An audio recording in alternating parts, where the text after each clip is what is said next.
क्या आपने कभी सोचा है कि सीने में जलन क्यों होती है, या खाना खाने के बाद जो खाने के ज़रात हैं वो मुंह में वापस क्यों आ जाते हैं, या मुंह में खट्टा पानी क्यों आता है, खट्टे डकार क्यों आते हैं।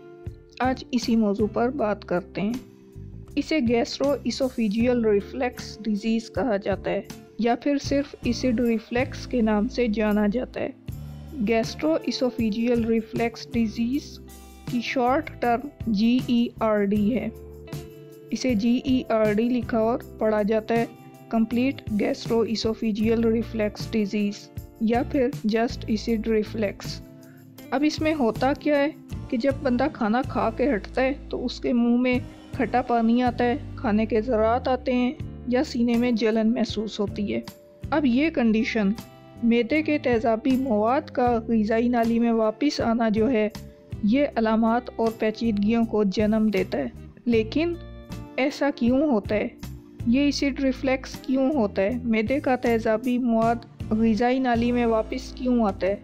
तो इसके पीछे बहुत सी वजूहात हैं। तो इन वजूहात को समझने के लिए हमें पहले हाज़मे के अमल को समझना होगा, उसे देखना होगा कि हाज़मे का अमल किस तरह से होता है। तो हाज़मे का अमल ग़िज़ाई नाली होती है जिसे एसोफेगस कहा जाता है। ये एक लंबी और पट्ठों से मसल्स से बनी हुई नाली होती है जो खाने को मुंह से लेकर मैदे तक पहुंचाती है। इस मैदे तक पहुंचने के अमल में एक ख़ास तरह की मूवमेंट होती है जिसे पेरिस्टालसिस मूवमेंट कहते हैं। ये एसोफेगस के मसल्स के थ्रू होती है। इस मूवमेंट के थ्रू एसोफेगस खाने को मुंह से मैदे की तरफ धकेलती है और खाना मैदे में एंटर हो जाता है। ग़िज़ाई नाली के निचले हिस्से में, एसोफेगस के निचले हिस्से में मसल्स का बनावा, पट्ठों का बनावा एक वॉल्व होता है। एक राउंड रिंग की तरह की रिंग जिस तरह से होता है उस शेप में एक वॉल्व होता है जिसे लोअर एसोफेजियल स्फिंक्टर कहा जाता है। जब खाने के ज़रात मैदे में दाखिल होते हैं तो मैदा एक ख़ास किस्म का तेज़ाब खारिज करता है जिसे HCl कहा जाता है या हाइड्रोक्लोरिक एसिड कहा जाता है, जो खाने को हज़म करने में मदद देता है। HCl के अलावा और भी बहुत से एंजाइम्स हैं जो मैदे में रिलीज़ होते हैं ताकि खाने को हज़म किया जा सके।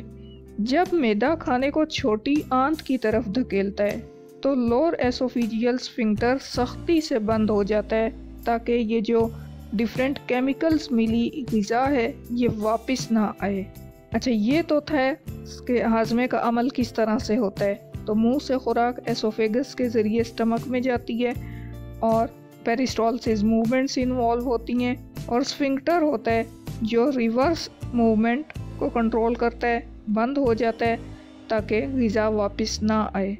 अब जिनमें एसिड रिफ्लेक्स का मसला होता है इनमें ये स्फिंक्टर कमज़ोर हो जाता है। बहुत सी ऐसी बीमारियां हैं, पैथोजेनिक इन्फेक्शंस हैं जिनकी वजह से ये स्फिंक्टर कमज़ोर हो जाता है। अब जब ये स्फिंक्टर कमज़ोर हो जाता है तो फिर वो जो केमिकल मिली खुराक है, जो तेज़ाबी मवाद है, उसको रोक नहीं पाता और वो वापस ग़िज़ाई नाली की तरफ धकेला जाता है, जिसकी वजह से फिर एसिडिटी महसूस होती है, जलन महसूस होती है।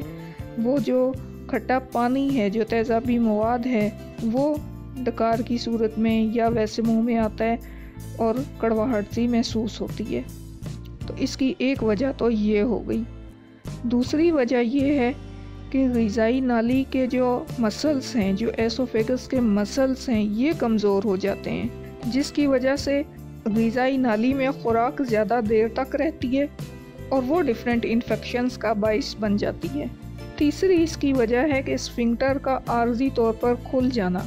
कुछ अफराद ऐसे हैं जिनमें ये स्फिंक्टर थोड़ी देर के लिए खुल जाता है, वक्ती तौर पर खुल जाता है, और इसके खुलने की वजह से जो मैदे में मवाद पड़ा है उसको ग़िज़ाई नाली में जाने का मौका मिल जाता है, और जब वो मवाद वापस ग़िज़ाई नाली की तरफ धकेला जाता है तो फिर जलन और एसिड रिफ्लेक्स जैसे मसाइल पैदा होते हैं। चौथी इसकी वजह कुछ हर्निया भी होते हैं, स्पेशली डायफ्रामेटिक हर्निया। डायफ्राम एक कवर्स है जो सीने और मैदे के दरमियान में होता है, सीने और पेट को अलग करता है। तो जब इसका हर्निया होता है तो इसकी वजह से भी GERD के इम्कानात, एसिड रिफ्लक्स के इम्कानात बढ़ जाते हैं, क्योंकि इससे एक प्रेशर बिल्ड होता है जो स्टमक के ऊपर पड़ता है और फिर डाइजेस्टिव इश्यूज आते हैं। ये 4 पैथोलॉजिकल इश्यूज थे। स्फिंक्टर कमज़ोर हो गया, ग़िज़ाई नाली के मसल्स कमज़ोर हो गए, स्फिंक्टर का खुल जाना, हर्निया का हो जाना पैथोलॉजिकल इश्यूज हैं। लेकिन कुछ पेशेंट्स ऐसे भी होते हैं जो हसास होते हैं, उनकी ग़िज़ाई नाली में एसिड नहीं भी होता, तेज़ाब की ज़्यादा मिकदार नहीं भी होती, इसके बावजूद वो सीने में जलन महसूस करते हैं। ऐसी कंडीशन को विज़ुअल हाइपर सेंसिटिविटी कहा जाता है। और ये जो मसला होता है ये दिमागी सिग्नल्स की वजह से होता है। दिमागी सिग्नल्स के गैर मामूली अमल की वजह से ये सेंसिटिविटी पैदा होती है। तो ऐसे लोगों में पैथोलॉजिकल इश्यूज़ नहीं होते, इनका स्फिंक्टर ठीक होता है, इनके मसल्स ठीक होते हैं, हर्निया वगैरह की कंडीशन नहीं होती, लेकिन हसासियत की वजह से, इनके दिमागी सिग्नल्स की वजह से एसिडिटी महसूस होती है, वो स्फिंक्टर खुलता है और फूड रिवर्स होती है। तो इसमें पैथोलॉजी इन्वॉल्व नहीं होती, कुछ भी हुए बगैर एसिड रिफ्लक्स की कंडीशन पैदा हो जाती है। अब एसिड रिफ्लक्स की कंडीशन तो चलें पैदा हो गई, उसके पीछे पैथोलॉजी इन्वॉल्व थी या उसके पीछे माइंड इश्यूज इन्वॉल्व थे, स्ट्रेस टेंशन इन्वॉल्व थी, जिसकी वजह से ये सेंसिटिविटी क्रिएट हुई। लेकिन इसके नुकसानात क्या हैं?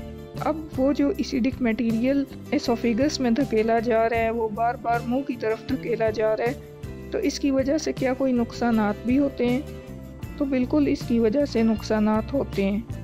जो एसोफेगस है, इसके अंदर इसकी अंदरूनी सतह की हिफाजत के लिए ख़ास किस्म के सेल्स होते हैं, एपिथेलियल सेल्स होते हैं, जो सख्ती से एक दूसरे के साथ जुड़े होते हैं। और जब बार बार एसिड एसोफेगस के अंदर दाखिल होता है तो वो इन सेल्स को नुकसान पहुंचाता है। अब नुकसान पहुंचाने की वजह से फिर क्या होता है कि वहाँ पर ज़ख़म बन सकते हैं, ये अंदरूनी तय मुतासिर हो सकती है, ज़ख़म बन सकते हैं। और फिर जब वो ज़ख़म हील अप होते हैं तो उनके ऊपर एक खुरुंड टाइप बन जाता है, एक उभार बन जाता है, जिसको स्ट्रिक्चर कहा जाता है। और ये स्ट्रिक्चर एसोफेगस की तंगी का बाइस बनता है, ग़िज़ाई नाली की तंगी का बाइस बन जाते हैं ये स्ट्रिक्चर्स, ये ज़ख़म ठीक होने के बाद जो उभार बनते हैं।